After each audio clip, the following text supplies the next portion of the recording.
को सब्सक्राइब नहीं किया है तो इसे जरूर सब्सक्राइब कर ले और हाँ, न्यूज अपडेट के लिए बेल आइकॉन को भी जरूर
राम प्रताप जी, एक बार जोरदार तालियों से स्वागत हो। कि भाइयों, आपको उनसे पूछना होगा कि जब मुसीबत पड़ती है तो बीजेपी आए, जब माफिया छाती पर मूंग गलता है तो बीजेपी आए, जब महिलाओं और बहन बेटियों के साथ में अत्याचार होता है तो मोदी जी और योगी जी ठीक करें, जब पश्चिमी उत्तर प्रदेश में दिन दिहाड़े महिलाओं का अपहरण हो जाता था तो उसको रोकने का काम योगी जी और मोदी जी करें, जब बाहर से आकर आतंकवादी घटनाएं करने लगे तो उनका मुकाबला करने का काम योगी जी और मोदी जी करें, कोरोना आ जाए तो वैक्सीन लगवाकर दवा देने का काम योगी जी और मोदी जी करें, और जब चुनाव आ जाए तो हैदराबादी बिरयानी वाले भाईजान के साथ मिलकर उत्तर प्रदेश में मोदी जी और योगी जी को भगा दो।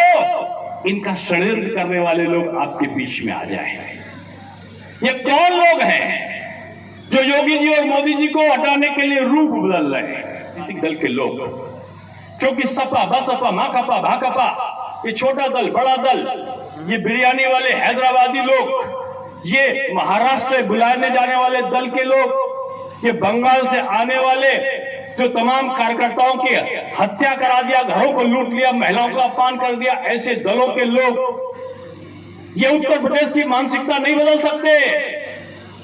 अगर दिल्ली के तख्ते ताउस पे दहाड़ते हुए शेर बैठे हैं तो उत्तर प्रदेश में भी उनके अनुयायी बब्बर शेर योगी आदित्यनाथ बैठे हुए हैं, इनकी दाल गलने वाली नहीं। देश के प्रधानमंत्री माननीय मोदी जी प्रधानमंत्री बन गए तो इनका इतना बड़ा कद है कि आज दुनिया के सबसे ताकतवर लोगों में किसी का नाम आता है तो आपके देश के प्रधानमंत्री का नाम आता है। प्रधानमंत्री के बनने के बाद यही लोग कहने लगे, और ये बीजेपी वालों ने तो एक पिछड़े नेता को प्रधानमंत्री बना दिया, पिछड़े वर्ग के नेता को प्रधानमंत्री बना दिया। मोदी जी अगड़ा और पिछड़ा नहीं करते, मोदी जी अनुसूचित और पिछड़े में लड़ाई नहीं लगवाते। मोदी जी कहते हैं सबका साथ सबका विकास, हम सबका साथ करेंगे और सबका विकास करेंगे, और यही बात उन्होंने योगी जी को कहा। उत्तर प्रदेश में जब योगी जी को बनाया ना मुख्यमंत्री तो संत की कोई जात नहीं हुआ करती, संत तो सबके लिए होता है, उसका अपना कुछ होता ही नहीं है, और संत किसी से डरता भी नहीं है।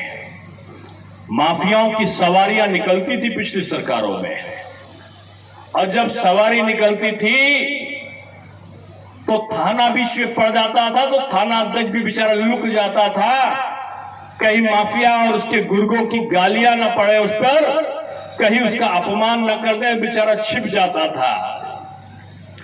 थाने के अंदर घुसकर क्षेत्राधिकारी डिप्टी एसपी तक की हत्या हो जाती थी और हत्यारों के खिलाफ मुकदमा दर्ज नहीं हो पाता था।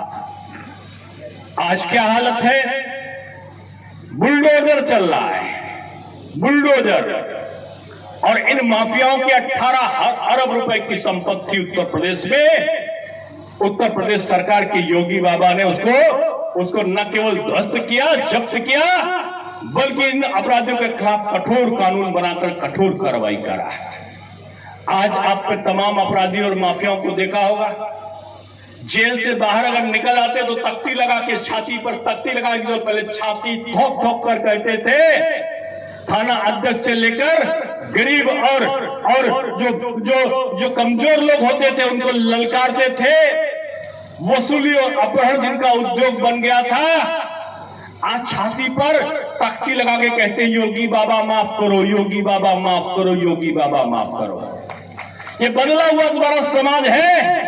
और दहाड़ते हुए योगी बाबा बोलते हैं कि अब उत्तर प्रदेश का माफिया या तो उत्तर प्रदेश को छोड़कर चला जाए, नहीं तो उसको उत्तर प्रदेश से और हम यहां से छुड़वाना जानते हैं। वो कहां जाएगा ये वही जानेगा। आज कितने लोग का पुलिस ने ठीक से मुकाबला कर दिया है। आज अपराधी कांप रहा है और आम जनता आज चैन की नींद सो रही है। ये बदलाव नहीं है क्या मेरे भाई? अभी अनिल राजभर जी बता रहे थे, परिचय करा रहे थे पिछड़ा वर्ग आयोग के सदस्य का। यही अनिल राजभर हैं जो कूद कूद कर, उछल उछल कर, पैर छू छू कर, हाथ जोड़ जोड़ कर मांग कर रहे थे कि आदरणीय योगी जी यहां पर पिछड़ा वर्ग आयोग को संवैधानिक दर्जा दे दीजिए, मोदी जी संवैधानिक दर्जा दे दीजिए। और इनकी मांग को मानते हुए पहली बार पिछड़ा वर्ग आयोग को संवैधानिक दर्जा देने का काम किया गया है। ये कब नहीं है मेरे भाई, ये संवैधानिक दर्जा पिछड़ों को अधिकार दिलाएगा, पिछड़ों को सुविधा दिलाएगा, पिछड़ों का उत्पीड़न रोकेगा। इसलिए दूसरे दल लाना नहीं चाहते थे, इसलिए भारतीय जनता पार्टी लेकर आई है जिससे हम पिछड़ों के हितों की रक्षा कर सके। ये लोग जो पिछड़ों का आज पिछड़ा बनकर बड़े बड़े गांव में पता चलता था कि जितना बिजली आई तो कहां आई, सैफई में आई। अगर कोई बना, नेता बना तो कहां का बना, इटावा में एक बिरादरी। मैं किसी बिरादरी को नहीं कह रहा हूं, हमारा यादव बंधु भी आज समझ गया है और बड़ी संख्या में भारतीय जनता पार्टी के पक्ष में हमारे जिला पंचायत अध्यक्ष और ब्लॉक प्रमुख यादव समाज से जीत कर आए हैं। और ये बात यही लोग जानते हैं जो अपने परिवार के शासन सत्ता पर आना चाहते थे। कांग्रेस नेता कौन है? कहते मोतीलाल नेहरू जी, जवाहरलाल नेहरू, इंदिरा गांधी, राजीव गांधी, सोनिया गांधी, राहुल गांधी, प्रियंका गांधी के बाद कोई और? उधर आप देख लो समाजवादी पार्टी कहते हैं कि सारा सबका पिछड़ों का हक तुम ही ले जाओगे क्या? और पिछड़ों में अपने वर्ग का, अपनी जाति को भी नहीं, अपने गांव तक ही, अपने परिवार तक सारा अधिकार तुम ही ले जाओगे क्या? एक देख लो आदरणीय नेताजी, आदरणीय मुलायम सिंह यादव जी, शिवपाल यादव जी, रामगोपाल यादव जी, अखिलेश यादव जी, आदरणीय डिंपल यादव जी, पता चला कि धर्मेंद्र यादव जी, अक्षय यादव जी, प्रलय यादव जी, कौन कौन से, शेखर यादव जी और कौन कौन से। यहां तक का किस्सा हो गया था जब उनकी सरकारें थी तो सैफई के गांव में अगर बच्चा पैदा होता था तो लोग कहते थे कि अब तो ये फलाना ब्लॉक प्रमुख पैदा हो गया, फलाना ग्राम प्रधान, फलाना विधायक पैदा हो गया। यानी एक ही खानदान में सारे पद चले जाया करते थे। भारतीय जनता पार्टी में ऐसा नहीं है। भारतीय जनता पार्टी में कौन अगला अध्यक्ष बनेगा कोई बता नहीं सकता, यही कह सकता एक कार्यकर्ता उसका अध्यक्ष बनेगा।